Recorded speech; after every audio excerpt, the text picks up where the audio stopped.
न्यायिक समिति मात्र नभइकन देशसँगै शासन व्यवस्थामा गएपछि देशका 753वटा पालिकामा न्यायिक समिति गठन हुने कुरा अघि नै पनि महासचिवज्यूले कस्तो मिठो तरिकाले बताइसक्नु भएको छ र यसको कानुनी आधार के छ र न्यायिक समितिको गठन कसरी भएको छ भन्ने कुरामा यो न्यायिक समितिको गठन प्रक्रियाको बारेमा अवगत गराइदिनका निम्ति म पोखरा महानगरपालिकाका न्यायिक समिति सदस्य एवं वडा नम्बर 13बाट निर्वाचित जनप्रतिनिधि मेरो सहकर्मी साथी रजनी परियारज्यूलाई आफ्नो प्रशिक्षण अगाडि बढाइदिनका निम्ति सादर निवेदन गर्दछु।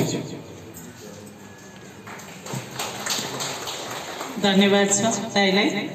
आजको यस गरिमामय कार्यक्रमका सभाध्यक्षज्यू, प्रमुख अतिथिज्यू, सम्पूर्ण आदरणीय अग्रज व्यक्तित्वहरू र मेरो सहकर्मी मित्र आदरणीय दाई भन्न चाहन्छु म उहाँलाई, कालिदास पोखरेलज्यू र उपस्थित सम्पूर्ण यस संस्थामा आबद्ध रहनुभएका दाजुभाइ दिदीबहिनीहरू सम्पूर्णमा मेरो व्यक्तिगत तर्फबाट र पोखरा महानगरपालिकाको न्यायिक समितिको तर्फबाट हार्दिक नमस्कार व्यक्त गर्न चाहन्छु है।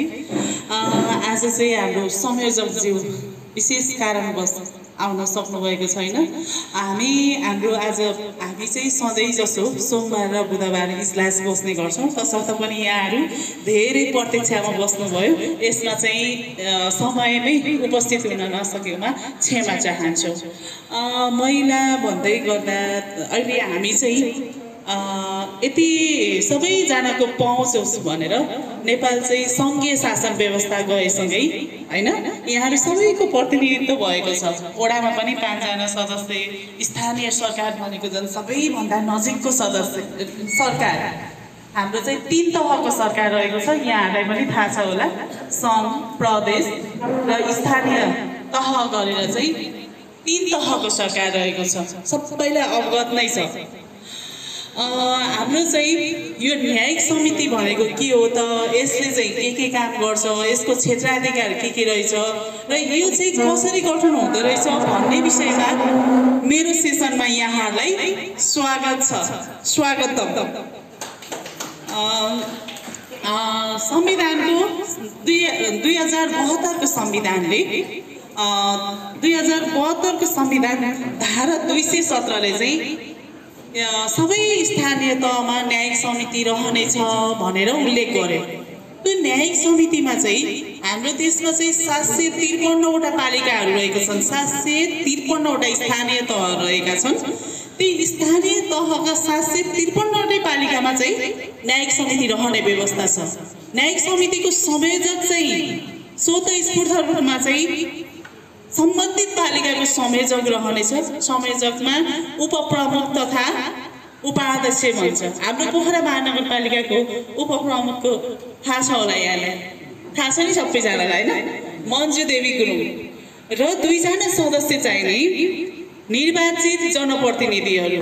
जस्तै उदाहरणकै लागि म यहाँलाई भन्न चाहन्छु, हाम्रो चाहिँ उपमेयर चाहिँ संयोजक रहनु भएको छ भने पोखरा महानगरपालिका वडा नम्बर 29बाट निर्वाचित सदस्य कालिदास पोखरेल र पोखरा महानगरपालिका वडा नम्बर 13बाट निर्वाचित सदस्य रजनी परियार गरेर त्यो समिति चाहिँ बन्द रहेछ। न्यायिक समितिमा 3 जना सदस्य रहने व्यवस्था छ। त्यसमा चाहिँ कानुनी सहजकर्ता, अभिलेख संरक्षण, प्राविधिक ज्यू हैन, त्यो चाहिँ अब कर्मचारीहरूले सपोर्ट त गरि नै हाल्नुहुन्छ, तर मुख्यतया चाहिँ न्यायिक समितिमा 3 जना सदस्यहरू चाहिँ हुने व्यवस्था छ। स्थानीय सरकार भनेको सबैभन्दा आफ्नो जर्जिकको सरकार र स्थानीय तहमा आफ्नै वरिपरि घटेका केही सामाजिक न्याय निरूपण चाहिँ आफ्नै स्थानीय तहबाट हुनुपर्छ भनेर यो न्यायिक समितिको अवधारणा रहेको छ। यहाँहरूले नै जितेका, यहाँले नै भोट दिएर जिताउनु भएका मन परेका जननिर्वाचित सदस्यबाट नै यहाँहरूले स्वतःस्फूर्त रूपमा आफ्ना समस्याहरूलाई ल्याएर न्याय निरूपण हुने व्यवस्था चाहिँ न्यायिक समिति रहेको छ। यो चाहिँ हाम्रो देशको सबै स्थानीय तहमा रहेको हुन्छ है। हाम्रो पोखरा महानगरपालिकामा हामी 3 जना सदस्य भए जस्तै अन्य पालिका, नगरपालिका, गाउँपालिकामा पनि के छ त न्यायिक समिति रहने व्यवस्था छ। त्यहाँ चाहिँ हाम्रो छर छिमेकमै आउने विवादहरू, आउने समस्याहरूलाई हैन आर्थिक भारबाट कम गरी सामाजिक न्यायमा सबै जनताको पहुँच पुर्याउनका लागि पनि यो न्यायिक समितिले काम गर्ने गरेको छ। र कतिपय अवस्थामा हामी अदालती प्रक्रियामा जाँदाखेरि एकदम झन्झटिलो, समय धेरै लाग्ने होइन, आर्थिकका कुरा नै आउँछन्। अब अदालतमा गइसकेपछि त वकिललाई पैसा दिनु पर्यो, आफ्नो अब समयमा अब सबैजनाको मुद्दाहरू आउँदाखेरि अब मेन पावर एकदम कम भएको भएर अब छिटै फैसला नहुने पनि अवस्थाहरू हुनसक्छ। दाइले अघि नै पनि भन्नुभयो, यहाँ चाहिँ न्यायिक समितिका भएका निर्णयहरूलाई चाहिँ आफूलाई चित्त बुझेन भने पुनरावेदनको लागि उच्च अदालत जान सक्ने छ भन्नुभएको छ। उच्च अदालत होइन, जिल्ला अदालत चाहिँ जान पाउने व्यवस्था छ। उच्च अदालतसम्म मात्रै गएर हाम्रो टुङ्गिनेछ है। यस्ता खाले कामहरू चाहिँ न्यायिक समितिले गर्दो रहेछ। न्यायिक समिति कसरी गठन हुँदो रहेछ भन्ने प्रक्रियाको बारेमा मैले भनिसकेँ। उपप्रमुख र उपाध्यक्ष चाहिँ स्वतः रूपमा त्यसको संयोजक अनि निर्वाचित सदस्यहरूलाई नगरसभाबाट अथवा गाउँसभाबाट मनोनित गरेर लाग्नुपर्छ है। अब यहाँ त सदस्यहरू त कतिजना हुनुहुन्छ, 33वटै वडामा 5-5जना सदस्यहरू हुनुहुन्छ है। त्यसमा वडा अध्यक्ष पनि सदस्य भएर जान सक्नुहुन्छ, अन्य निर्वाचित सदस्य पनि जान सक्नुहुन्छ। तर पनि गाउँसभा र नगरसभाले चाहिँ 2जना सदस्यलाई मनोनित गरेर न्यायिक समितिमा लाने व्यवस्था रहेको छ। उपप्रमुख चाहिँ न्यायिक समितिको संयोजक अनि कहिले पनि निर्णय गर्दा अथवा इजलास गर्दाखेरि चाहिँ संयोजक बिना निर्णय गर्न पाउने अधिकार छैन। तर तोकिएका विवादहरूलाई चाहिँ न्यायिक समिति 2जना सदस्यले पनि त्यसको बारेमा हल गर्न सक्नेछन् भनेको छ। यहाँले बुझ्नुभएको छ है, यति शान्तसँग सुनिदिनु भएको छ। यहाँलाई धेरै धन्यवाद पनि म दिन चाहन्छु। यति धेरै उपस्थिति होइन, देशको राज्यको छुट्टै एउटा अस्तित्व संस्कृति बोकेको गुरुङ समुदाय होइन, जहाँ पनि एकरूपता एकता यहाँहरूको समृद्धि आर्थिक समृद्धिसँगै यहाँहरूको नेतृत्व पनि समृद्धि भइरहेको छ। पोखरा महानगरपालिकाले त गुरुङ समुदायबाटकै हामीले उपप्रमुख पनि पाएका छौँ। यहाँले यो जागरणलाई यो समृद्धिलाई ताली बजाउनुहोस् आफैले है। किनकि अब हामीले समान होइन, नागरिकले चाहिँ सबै ठाउँमा समान पहुँच हुनपर्छ भनेर महिलालाई पनि कोटा दिएको छ, जनजातिले पनि त्यसमा प्रतिनिधित्व गर्नु पाएको छ। भन्दा म दलित समुदायबाट पनि प्रतिनिधित्व गरेर यहाँहरूसँग साक्षात्कार गर्न पाएको छु, आफ्नो कुराहरू राख्न पाएको छु होइन। महिला मात्रै होइन, सबैजना चाहिँ देशको समृद्धिमा देशलाई अगाडि बढाउन सबैको नेतृत्व जरुरी छ भन्ने विषयलाई पनि यो संहिताले ल्याएको छ। त्यही संहिताले नै ल्याएको न्यायिक समितिको बारेमा म यहाँहरूलाई प्रशिक्षण गर्न गइरहेको छु। कानुनी कुराहरू जान्दिनँ, मैले बुझेको छैन, मैले होइन भनेर पनि हामीले सुख पाइँदैनौँ।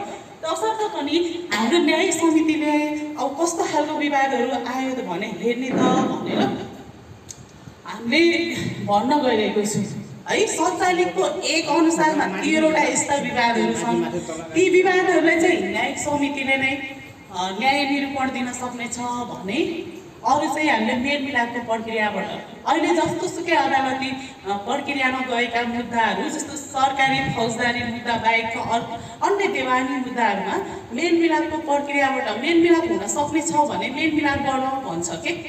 त्यसै गरी म चाहिँ यहाँलाई भन्न गइरहेको छु, हामीले कस्तो विवादहरू आफ्नो टोल छरछिमेकमा कस्तो विवाद आयो भने हामी त्यो विवादलाई लिएर न्यायिक समितिमा जान सक्दो रहेछौँ भन्ने विषयमा यहाँहरूलाई जानकारी गराउन चाहन्छु। स्थानीय सरकार सञ्चालनले 2074को दफा 47को 1मा है 13वटा विवादहरू छन्। आली, धुर, बाँध, कोइनी, कुलोवा, पानीघाटको बाँडफाँड तथा उपयोग। र हेर्नुहोस् है, यो समस्याहरू भनेको हाम्रो कृषि प्रधान देश हो होइन। कृषि प्रधान देशमा यो 8औं कुलो 7 सिमाना होइन, पानी कुलोको विषयमा धेरै विवादहरू आउन सक्छन्। त्यस्तो खालमा विवादहरू आयो भने अब हामीले त्यसको न्याय निरूपण हुन कहाँ जाने त भन्ने विषयहरू छ भने त्यो विषयलाई लिएर हामीले चाहिँ आफ्नो सम्बन्धित पालिकाको न्यायिक समितिमा जान सक्छौँ। पोखरा महानगरपालिकाको हकमा यहाँहरू पोखरा आउन सक्नुभयो भने अन्य पालिकाहरूमा पनि छन्। 753वटा पालिकामै एउटै खालको नियमहरू एउटै खालको विवादहरूलाई हेर्न पाउने क्षेत्राधिकार रहेको छ। त्यसै गरी अर्काको बाली नोक्सानी गरेको अवस्थामा है हामीले त यो धेरै देखिरहेका पनि छौँ। अब पहिला त कागजेस भन्ने हुन्थ्यो अनि अर्मल तिर्ने भन्ने पनि यहाँहरूले सुनिरहनु भएको छ होला। यदि कसैको बाली नोक्सानी गरेको अवस्थामा पनि अब विवादले मात्रै त अब कुनै पनि विवाद आयो भने त्यसमै न्याय पाउनको लागि गरिने छलफल बहस नै के हो त न्याय निरूपण हो। तसर्थ पनि हामीले त्यस्ता बारी नोक्सानी गरेको अवस्थाहरू छन् भने पनि हामी के गर्न सक्छौँ, न्यायिक समितिमा उजुरी दर्ता गराउन सक्छौँ। चरन घाँस दाउरा, हामीले यो चरन होइन घाँस दाउरा त सदैवकालदेखि संयुक्त रूपमा गरिरहेका हुन्छौँ। गाउँतिर त यहाँहरूलाई पनि थाहा छ होला, चरनमा सबैले आफ्नो वस्तु भाउ लान पाउने भयो, घाँस पनि सामुदायिक जङ्गलबाट सबैले काट्न पाउने भयो होइन। तर कहिलेकाहीँ के हुन्छ भने त्यस्ता सार्वजनिक ठाउँमा पनि प्रयोग गर्न नदिने होइन, रोक्ने विवादहरू आउन सक्छ। यदि त्यस्तो विवादहरू आयो भने पनि हामीले के गर्न सक्छौँ, हामी न्यायिक समितिमा जान सक्छौँ।